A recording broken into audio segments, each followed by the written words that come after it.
신약 성경 27권 가운데 4권이 복음서입니다. 마태, 마가, 누가, 요한. 예수님의 탄생에서부터 승천까지 33년의 일을 이제 기록해 놓았고요. 특별히 예수님의 공생의 3년 동안에 있었던 예수님의 행적과 말씀을 집중적으로 기록하고 있는 그런 성경입니다. 복음서를 집에 비유하면 기초입니다. 기초. 예수님이 이루어 놓으신 구원, 또 가르치신 말씀, 행하신 일들, 이것이 우리 신앙의 집으로 이야기하면 기반입니다. 이것을 믿지 못하면 이제 기반 자체가 성립될 수 없는 것이죠.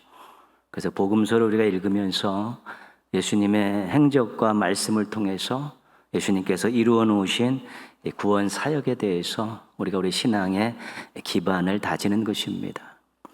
예수님이 승천하시고 성령이 강림하셔서 교회가 세워졌습니다. 많은 일꾼들에 의해 이방 땅에 복음이 전파되고 교회가 세워졌습니다.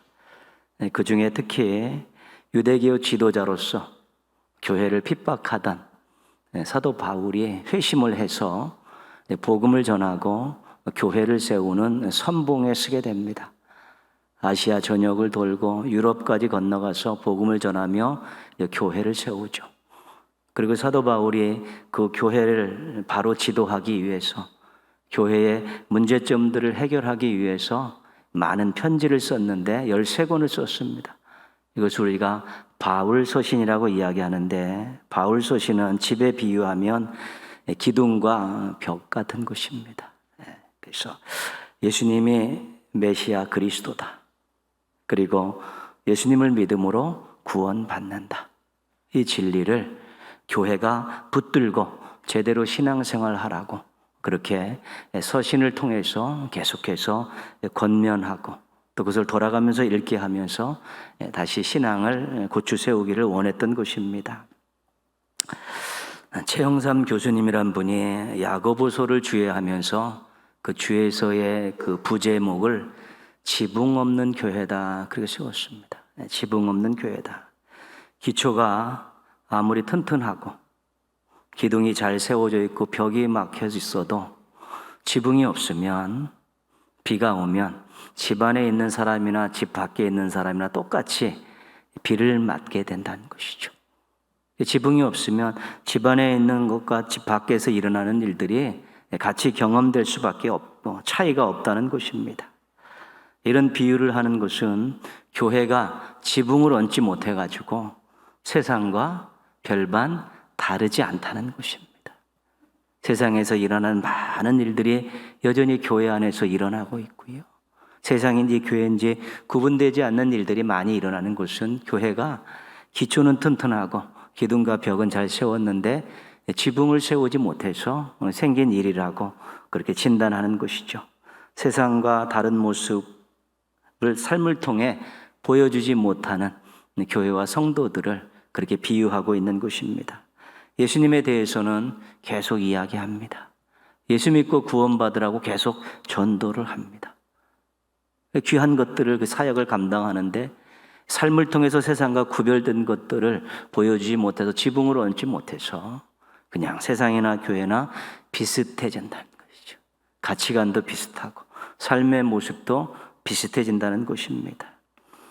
그래서 지금 우리가 기초와 기둥은 잘 돼 있고 여태까지 그것을 강조하면서 교회가 성장했는데, 이제는 공동서신을 연구하면서 이제는 교회에 지붕을 세우자고, 그런 취지에서 야고보서 주제를 지붕 없는 교회라고 그렇게 정했다고 이야기하고 있습니다. 우리들의 신앙의 집도 정말 잘 있는가? 우리 신앙의 집도 잘 지금 지어져 가고 있는가? 우리 나름대로 늘 점검해야 되는 일입니다. 예수님의 존재와 행적과 말씀이 정말 사실이라고 확신하고 있냐는 것입니다. 예수님 살아계신 분이고 역사적인 존재고, 그분의 행적은 정말로 신적인 그러한 능력을 가지고 행한 일이고 그분이 정말 세상을 구원하고 사람을 사랑하는 마음으로 하셨던 말씀이다라고 확신을 갖냐는 것입니다. 예수님이 자신을 위해 십자가에 죽으셨다가 사흘 만에 부활하셨다. 이 사실을 믿고 구원에 대한 확신과 기쁨을 여전히 가지고 있냐는 것입니다. 그리고 한 가지 더, 예수님을 통해 얻은 구원의 확신과 감격을 가지고 지금 하나님 말씀대로 살려고 몸부림치고 있느냐, 이런 부분들을 늘 점검하는 것이죠. 그래도 다음 주에 세례식이 있지만 세례받는 친구들에게는 예수님에 대한 확실한 것들을 확신하게 하고 예수 믿고 구원받았다는 사실을 우리가 확인을 하고 세례를 주는 거고, 앞으로 너희들이 지붕을 얹어야 되기 때문에 말씀 생활 충실하고 말씀대로 살려고 노력해야 된다라고 권면을 하면서 세례를 주게 되어 있는 것입니다. 기초가 부실하면 흔들릴 수밖에 없습니다. 늘 신앙이 왔다 갔다 하고 조금만 바람이 불어도 환경이 어려워도 사람들 말 한마디에 신앙을 해나 안 해나 늘 이런 마음이 왔다 갔다 하면 이 기초가 부실한 것입니다. 기둥과 벽이 부실하면 외부의 침입을 막을 수가 없습니다. 세상적인 것들이 들어왔을 때 그대로 다 흡수해 버려가지고 같이 자기 것들로 동화돼 버리는 그런 일들이 생겨나는 것이고요. 지붕이 부실하면 집은 의미가 별로 없습니다. 지붕 없는 집은 의미가 없습니다. 그렇기 때문에 우리들이 정말로 기초와 기둥과 벽과 이 지붕, 이것들을 신앙으로 잘 만들어가고 세워가는 일에 힘을 써야 되는 것입니다. 여러분의 신앙의 집은 지금 안녕하십니까?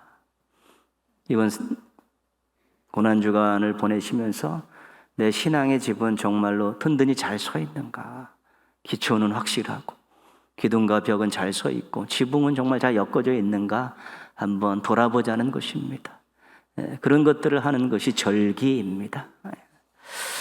정치권에서 늘 싸움이 있고 다툼이 있습니다. 그러니까 자신들의 주장을 이야기하면서 꼭 붙이는 말들은 나라를 위해서, 국민을 위해서입니다.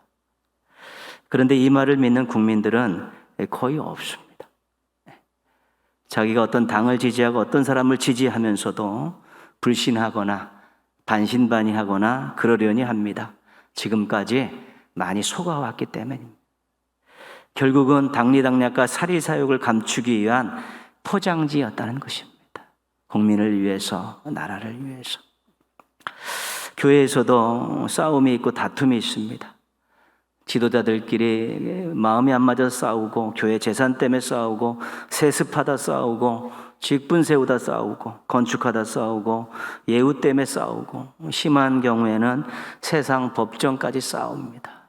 그러면서 늘 싸우면서 하는 말들이 하나님의 영광을 위해서, 교회의 안정을 위해서, 이런 소리들을 하는 것이죠. 그 세상 사람들은 그 말을 믿지 않습니다. 교인들도 실은 믿지 않지만 어느 쪽에 동조해서 싸움에 가담하기도 하는 것입니다. 오늘 1절 말씀에서 칼로 아픈 곳을 찔러대듯 진실을 폭로하고 있습니다. 너희 중에 싸움이 어디로부터, 다툼이 어디로부터 나느냐? 너희 지체 중에서 싸우는 정력으로부터 나는 것이 아니냐? 화려한 말을 갖다 붙이면서 자기 합리화를 하는데 솔직히 정력 때문에 싸우는 것 아니냐? 자기 욕심을 이루고자 싸우는 것이지 무슨 헛소리를 하냐, 이런 뜻입니다. 정치권에서도 나라를 위해, 국민을 위해서라고 하면 끊임없이 싸우고, 교회 안에서도 하나님의 영광을 위해, 교회 안정을 위해서라고 그렇게 싸우고 있다는 것입니다. 교회와 세상이 그런 면에서 지금 별반 다르지 않느냐, 이것을 지금 야고보서 4장 1절에서 지금 이야기하고 있는 것입니다. 아무리 욕심을 부려도 못 얻으니까 싸워서 뺏으려고 하고요, 시기하고 미워하고, 그렇게 해도 못 얻으니까 또 결국은 싸워서 쟁취하려고 하고, 기도를 하는데 그래도 그것을 얻을 수 없으니까 또 싸우는 것이고요, 기도를 하니나 정력으로 쓰라고 잘못 구해서 하나님이 주시지 않으니까, 그러니까 또 얻으려고 인간적인 방법을 동원해서 싸우고 있다는 것입니다. 야고보서 1장, 2장, 3절을, 4장 1절, 2절, 3절 얘기는 그것입니다. 결국 너희들이 아무리 좋은 말을 갖다 붙이면서 이야기해도 결국은 싸우는 것은, 다투는 것은 욕심을 이루고자 하는 것이다. 자기 욕심을 이루고자 싸우면서 무슨 누구를 위한다고 누구를 암만 얘기한다. 세상의 정치권이나 교회나 그런 면에 있어서는 똑같지 않냐, 그것을 지금 지적하고 있는 것입니다. 4절 말씀 보시면요, 간음한 여인들아, 시작하는데요, 이 간음이라는 것은 정절을 헌신짝처럼 버린 것이고 배우자를 배신한 것입니다. 구약성경 호세아서에서는 음행이라는 단어를 사용하고 있습니다. 성경에 간음과 음행이라는 단어를 사용하고 있는데, 호세아에서의 음행은 우상숭배를 말합니다. 우상숭배. 그리고 야고보서에서의 간음은 세상적이라는 뜻입니다. 세상적인 것. 세상과 짝이 되고 세상과 친구가 되는 그런 의미의 것을 간음, 세상적이라는 그런 뜻을 가지고 있는 것입니다. 하나님이 아니라 우상을 섬긴다든가, 하나님이 아니라 세상과 짝이 되는 이런 일들을 음행, 간음, 이러한 원색적인 단어를 가지고 이야기하고 있는 것입니다. 그래야 와닿기 때문에 그렇습니다.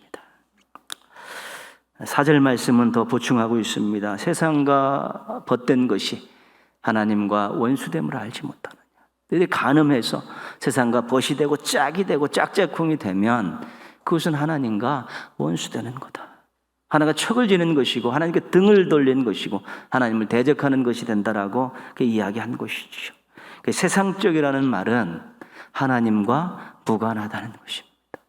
하나님이 없는 듯 살아가는 것이 세상입니다. 세상은 우리 교회도 세상 안에 포함되어 있습니다. 우리 성도들도 다 세상 안에 살고 있습니다. 그러나 세상 안에 살지만 세상적이 되지 않아야 된다는 것입니다.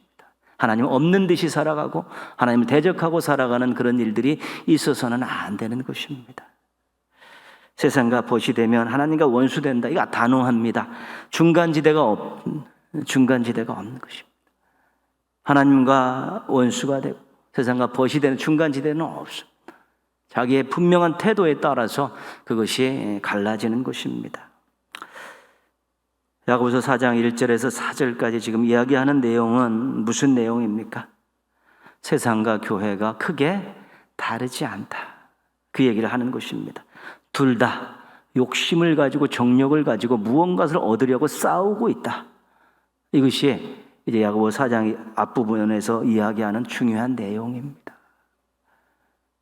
그래서 신앙 공동체 안에서 싸움이라는 것은 이미 신앙을 포기한 상태입니다. 그것은. 왜? 자기 욕심들이 앞서고 자기의 이익들이 앞서면서 서로 치고받고 싸우는데 거기에 무언가를 기대할 수 있습니까? 그거는 얼마든지 정치권에 가나 사회 속에 가서는 얼마든지 일어나는 일들이 교회 안에서도 똑같이 일어나고 있으니까 그 지붕 없는 교회다. 그거를 지금 이야기하고 있는 것입니다. 한국 교회와 우리 교회는 어떻습니까? 야고보서는 싸움과 다툼의 원인을 정욕으로 보고 교회가 지붕이 없다는 것을 또 지적하면서 한편으로는 성도들이 신앙의 집을 잘 짓기를 원하고 있는 것입니다. 성도들도 만약에 지붕 없는 신앙의 집을 지면 그건 세상과 벗하며 사는 것이고 하나님과 원수되며 사는 것이기 때문에 그런 교회, 그런 성도가 되어서는 안 된다라는 피를 토하는 마음으로 기록한 성경이 야고보서입니다. 공동서신은 전부가 다 세상 속에서 교회와 성도들이 어떻게 하나님 뜻대로 살고 어떻게 승리하며 살 것인가에 대한 관심을 가지고 기록된 성경입니다. 그러면서 오늘 말씀 뒷부분에서 이 문제에 대해서 어떻게 해결해야 되는가 답을 제시해 주고 있는데, 첫 번째는 이 방향을 잘 잡으라는 것이죠. 방향. 벗은 마주보고 이야기하지만 원수는 등을 치고 돌아섭니다. 외면하는 것 아니겠어요? 벗은 가까이서 마주보고 이야기하고 교제하고 나누는 것이 벗이고, 원수는 등져가지고 어떻게 하면 저 인간을, 어떻게 하면 저 존재를 해야 할 것인가를 고민하고 준비하는 것 아니겠습니까? 이 방향 자체가 반대입니다. 세상과 벗이 되면 세상과 마주하고 교제하고 친하게 되는 것이죠. 그럼 당연히 하나님과는 등을 맞대게 되는 것이고 척을 지게 되는 것입니다. 그렇기 때문에 하나님과 벗이 되기 위해서 방향을 잘 잡으라는 것입니다. 지금 신앙과 삶의 방향이 어디냐는 것입니다. 하나님을 향하고 있냐, 또 세상적으로 그렇게 향하고 있느냐, 이것을 방향을 잘 잡으라는 것입니다. 그래서 하나님과 벗이 되기 위해서는 내려놓기를 해야 된다는 것인데, 뭘 내려놓아야 되냐면 정욕을 내려놔야 된다는 것이에요. 욕심을 내려놓아야 된다는 것입니다. 이것을 만족하고 이것을 채우려고 하니까 자꾸 세상적으로 되어진다는 것이죠. 무언가 자기가 거룩하고 정말 필요한 그런 어떤 목표를 위해서 무언가를 얻으려 하면 정상적인 방법을 밟아야 되는 것인데, 욕심을 채우기 위해서 무언가를 얻기 위해서는 어쩔 수 없이 세상에서는 그것을 어떻게 하는가 보면서 세상과 벗이 되면 그 방법을 차용해서 들어오는 것입니다. 그러니 당연히 세상적이 될 수밖에 없고 세상과 벗이 될 수밖에 없는 것입니다. 정욕이라는 것은 자기 중심적인 생각의 덩어리입니다. 그 안에는 자기 이익, 자기 쾌락, 자기 만족, 이런 것들이 다 들어가 있는데, 그것을 얻으려고 모든 것들을 다 빼앗겨 버리면 세상적인 방법을 동원해서라도 해야 되기 때문에 결국은 하나님과 원수되는 것이고, 결국은 하나님께 등을 지고 세상과 벗이 돼서 마주보고 그렇게 살아갈 수밖에 없다는 것입니다. 이 정욕을 부추기고 이용해서 하나님께 등 돌리게 하는 전문가가 항상 옆에서 꼬드기고 있습니다. 이 사탄입니다. 사탄은 우리 신앙인들로 하여금 신앙과 삶의 방향이 하나님을 향하지 않고 정말로 세상을 향하도록 부추기는 것입니다. 얻으면 되지 않느냐, 가지면 되지 않느냐, 무슨 방법이 그렇게 중요하냐, 만족하면 되지 않느냐, 그거 얻고 네가 높은 데 올라가면 떵떵거리고 살 수 있는데 왜 그러느냐고 자꾸 세상적인 방법을 동원하도록 부추기가 되니까 결국은 방향이 세상 쪽으로 갈 수밖에 없게 되는 것입니다. 어떻게 방향을 다시 잡을 수 있겠습니까? 5절 말씀은 이런 말씀을 합니다. 너희는 하나님이 우리 속에 거하게 하신 성령이 시기하기까지 사모한다 하신 말씀을 헛된 줄로 생각하느냐. 우리가 성경에서 질투하는 하나님에 대해 이야기하죠. 성령님께서 시기하신다는 거예요. 세상 사랑하는 성도가 세상을 향해서 벗이 되고 세상적으로 바뀌어가는 그 모습을 보면서 성령님께서 속에서 막 시기하신다는 것입니다. 사랑을 빼앗긴, 하나님께 대한 사랑을 빼앗긴 것 때문에 막 시기하고 질투하신다는 것입니다. 그 질투가 나쁜 의미의 질투, 시기가 아니라 정말 하나님께 드렸던 그 사랑, 하나님을 사랑했던 그 사랑의 마음을 내던지고 세상을 사랑하는 마음으로 방향을 바꾸니까 성령님께서 속에서 막 시기하신다는 것이죠. 이 말씀은 안타깝게 생각하신다고 그랬고 어떻게 해서든지 다시 방향을 잡게 하신다는 것입니다. 그래서 우리 속에 계신 성령님께서 어떤 일을 하십니까? 괴로움을 주시고 고민을 주시고 갈등을 주시는 것입니다. 여러분, 우리가 신앙적인 벗어나는 생각과 판단과 행동을 할 때 우리 속에 괴로움이 있으면 그건 은혜입니다. 성령님께서 시기하고 계신 것입니다. 그런데 그런 것들을 생각과 그런 일을 하면서도 아무런 감각이 없고 무감각해지고 뻣뻣해지고 냉랭해지면 그거 큰일 난 것입니다. 성령님이 시기하는 역사가 일어나지 않습니다. 그래서 어떡할까? 이러면 안 되는데 막 이런 마음이 드는 것, 이미 성령님께서 시기하는 마음을 주셔서 우리들로 하여금 고민하게 만드시는 것이고요. 그리고 나서 우리에게 또 말씀을 던져주시죠. 성령님의 사역 가운데 하나, 말씀을 생각나게 하시는 것입니다. 하나님의 은혜의 말씀, 사랑의 말씀, 위로의 말씀, 권면의 말씀, 강력한 명령의 말씀들을 막 생각나게 하시면서 그 말씀을 붙들면서 새로운 결단을 통해서 방향 전환을 하실 수 있도록 도와주신다는 것입니다. 그래서 우리가 성령님께서 우리 속에서 정말 역사하신다는 이 귀한 은혜를 기억하면서 내가 자꾸 세상적으로 바뀌어가고 하나님께 방향이 세상으로 틀어질 때마다 고민이 있고 갈등이 있고, 그럴 때 더 말씀을 생각하고 또 기도하면서 다시 그때 결단하고 돌아서고 회개하면서 방향 전환을 할 때 거기서부터 우리가 놀라운 역사가 일어나는 것입니다. 정욕을 내려놓지 않는 한 방향 바꾸기가 어려운데 성령님께서 우리 속에서 하나님 사랑하는 마음을 왜 딴 것한테 빼앗기냐. 괴로움을 주시고 말씀을 주시면서 다시 회개하고 결단함을 통해서 내가 싸워서 얻는 것이 아니라 하나님이 주셔야 얻는 것이라는 생각을 갖게 되면서 하나님 쪽으로 다시 방향을 바꿀 때, 그때 우리가 정말로 승리하게 되고, 세상적이었던 우리들의 생각과 모습들이 신앙적인 것들로 이렇게 바뀌어 가게 되는 것이고, 나름대로 우리가 욕심을 내려놓고 정욕을 내려놓고 살다 보면 그것이 얼마나 아름다운 일인지 모릅니다.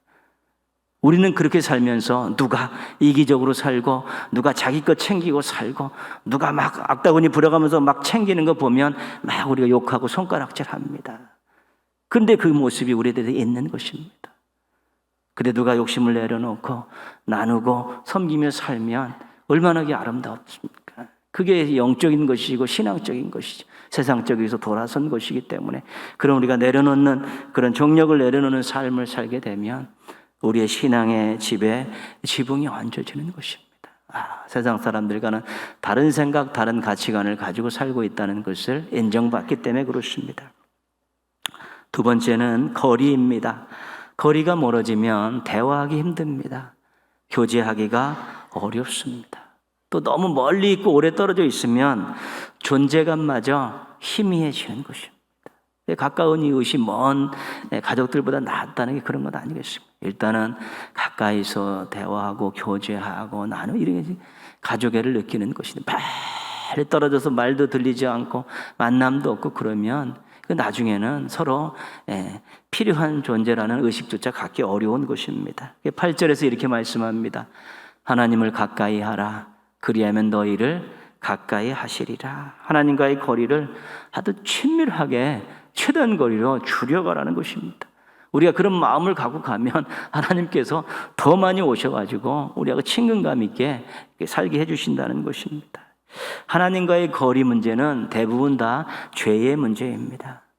이사야 59장 2절에 보면 오직 너희 죄악이 너희와 너희 하나님 사이를 갈라놓았고 그랬잖아요. 하나님과 우리의 사이에 이 거리를 만드는 것은 이 죄라는 것입니다. 그 십자가가 뭡니까? 하나님과의 죄인들 사이의 거리를 다리를 놓아가지고 가깝게 만든 것 아닌가요? 십자가의 능력이 그거입니다. 하나님과의 죄인들의 거리를 좁혀주셨다는 것입니다. 도저히 갈 수 없는데, 도저히 가까이 갈 수 없는데 십자가가 거리를 왕창 좁혀준 것입니다. 그 9절에 이렇게 이야기하는 것이죠. 죄인들아 손을 깨끗이 하라. 두 마음을 품은 자들아 마음을 선결하게 하라. 손을 씻는다는 것은 행동과 관계된 건 아니겠습니까? 우리가 어떤 집단에서 내가 이제 앞으로 손 씻었다는 것은 손은 행동의 대표 상징입니다. 그래서 죄를 짓는 이런 것들을 이제 근절하는 것입니다. 그게 두 마음을 품은 한 마음은 하나님께, 한 마음은 세상에 양다리를 걸치고 있는 이 마음을 이제는 하나님 쪽으로 한 마음으로 묶으라는 것입니다. 죄의 문제를 해결하고 하나님께로 묶고 선결하게 될 때 거리가 최단 거리로 가까워질 수 있다는 것입니다. 우리 이미 예수 그리스도의 십자가 구속의 은혜로 이미 하나님과의 거리를 왕창 우리가 좁혀놓고 또 가까워졌는데 우리가 서로 또 세상적인 마음과 하나님에 대한 신앙적인 마음을 같이 품고 왔다리 갔다리 하면서 우리가 때로는 불의한 방법, 하나님 말씀이 어긋나는 것들도 먹게 살기도 하고 자기의 이득을 챙기고 또 자기의 무언가를 위해서 또 막 말씀에 어긋나는 그런 행동들을 하게 되면서 거리가 자꾸 이제 멀어진다는 것입니다. 그래서 거리를 가까이 하기 위해서 최선을 다하라고 지금 하나님을 가까이 하라. 죄의 문제를 빨리 청산하고 하나님께 가까이 가라. 그럴 때 거기서 놀라운 삶의 변화가 일어나는 것입니다. 여기서도 역시 사탄 마귀가 중요한 역할을 합니다. 우리 마음을 두 마음으로 만들고 우리의 손으로 하여금 죄를 범하게 만드는 그런 주범이 사탄 아닙니까? 7절 말씀 보시면 그런즉 너희는 하나님께 복종할지어다. 마귀를 대적하라. 그리하면 너희를 피하리라. 마귀를 대적해서 이겨내야 된다는 것인데 마귀를 이겨내는 방법을 하나님께 복종하라로 말씀하고 있습니다. 복종하라는 것은 하나님의 주권을 인정해드리고 소유권을 인정해 주는 것입니다. 하나님께서 명령하신 하나님께서 모든 것을 관여하시기 때문에 하나님 말씀대로 살아야 됩니다. 하나님이 나의 주인이시기 때문에 나를 눈동자처럼 지키시고 나를 인도해 주실 것입니다. 그래서 하나님이 하시는 말씀에 대해서 나는 철저하게 순종하겠습니다라는 그런 하나님의 주권과 소유권을 인정해 드리는 그런 태도를 가지면 절대로 사탄 마귀가 찝쩍거리지 못한다는 것입니다. 나의 모든 것이 하나님께 있다, 나는 하나님의 것이다라고 자기가 신앙적으로 선언을 하게 되면 하나님의 것을 마귀가 함부로 손을 댈 수 없다는 것입니다. 우리가 우리의 의지로 우리의 능력으로 마귀를 꺾는 것이 아니라 내가 하나님의 소유고 하나님의 자녀고 하나님의 종이고 나의 모든 것이 하나님께 있습니다라고 그것을 하나님께 복종함을 통해서 신앙 고백을 하게 될 때 마귀가 도망가 버린다는 것이죠. 그래서 하나님과의 거리를 좁힐 수 있는 그러한 또 길이 열리게 되는 것입니다. 하나님과의 거리를 가깝게 하면 할수록 우리는 세상적인 것들을 내려놓고 신앙적인 것들을 선택하게 되는 것이지요. 여러분, 죄악에서 돌아서는 삶만큼, 추악한 모습에서 아름다운 모습으로 돌아서는 것만큼 하나님과 신앙의 위대함을 보여주는 것은 없습니다. 어떻게 저 사람의 생각이 저렇게 바뀔 수 있느냐? 어떻게 저 사람의 행동이 저렇게 바뀔 수 있느냐? 그건 하나님의 은혜다. 하나님 때문에 그런 것이다. 그런 것만큼 확실하게 보여주는 것은 없고 또 그만큼의 열매와 능력을 보여주는 것도 없는 것이죠. 그래서 교회의 부흥, 초대교회나 우리 한국교회의 초대교회 부흥의 역사에서 가장 중요했던 것이 뭐냐면 회개였습니다. 회개, 도박하던 사람이 도박을 안 하는 거예요. 술주정들이 술을 끊고, 외도하던 사람들이 눈물로 회개하면서 가정을 지켜내고, 이런 일들이 많이 일어나고, 거짓으로 장사하던 사람들이 정직하게 장사하고, 이런 일들이 많이 생기면서 교회가 엄청나게 많이 부흥을 한 것이죠. 그 초대교회의 부흥의 힘은 거기에 있었던 것이죠. 사람들로부터 인정받았다는 것입니다. 신앙이 진짜구나, 너네가 믿는 하나님이 진짜구나, 이런 것들이 인정받으니까 교회와 세상이 다르게 보이는 것이고 교인과 세상 사람들이 다르게 보였다는 것이다. 하나님과의 거리를 가까이 해서 그 하나님께 복종하는 그런 모습을 달 때 때로는 우리 힘으로 어려운 것들도 우리가 바꿔갈 수 있고 꺾을 수 있으면서 신앙적인 것을, 세상적인 것을 눌러버릴 수 있는, 또 승리하고 신앙의 지붕을 만들어갈 수 있게 된다는 것입니다.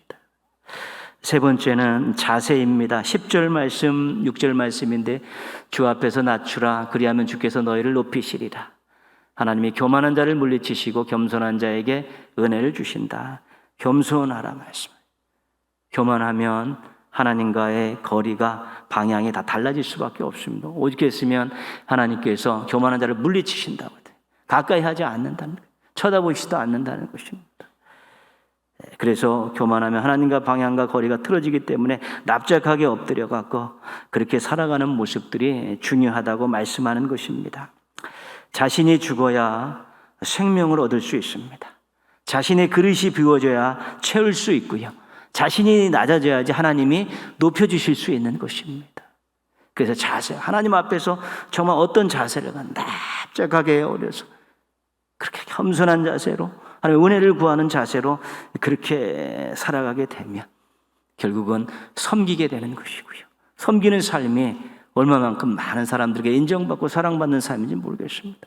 대부분 자랑하고 싶고 군림하고 싶고 휘두르고 싶은 마음들이 이 본성들인데, 하나님 앞에 납작함, 겸손함을 먼저 배우니까 또 삶 속에 가서는 사람들을 섬기게 되는 것이고요. 높여주게 되는 것이니까 당연히 인정받는 신앙이 되어질 수밖에 없는 것입니다. 방향을 잘 잡고 거리를 잘 유지하고 자세를 잘 잡아야 합니다. 정욕을 내려놓아야 되고 또 하나님께 가까이 하며 정결한 삶을 살아야 되고 겸손하며 섬기는 삶을 살 수 있어야 되는 것입니다. 그곳에는 싸움이 없습니다. 그런 삶에는 다툼이 없습니다.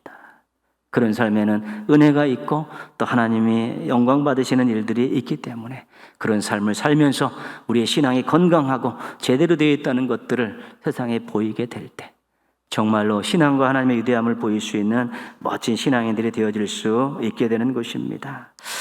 사신절 마지막 주간, 고난 주간을 보내고 이제 부활절을 맞이하는 이때 자신의 신앙의 방향과 거리와 자세를 잘 잡아서 이제는 내 신앙의 집이, 기초와 기둥과 지붕이 참으로 잘 맞아 돌아가고 또 잘 세워 있는 그런 모습들을 준비하신다면, 금년도 우리가 이 고난주간과 부활절을 통해서는 우리의 건강한 신앙의 집을 확인하고 그걸 통해서 하나님의 영광을 드러내고 또 신앙의 위대함을 세상에 보여줄 수 있는 우리 멋진 신앙인들이 되어질 수 있게 되는 것입니다.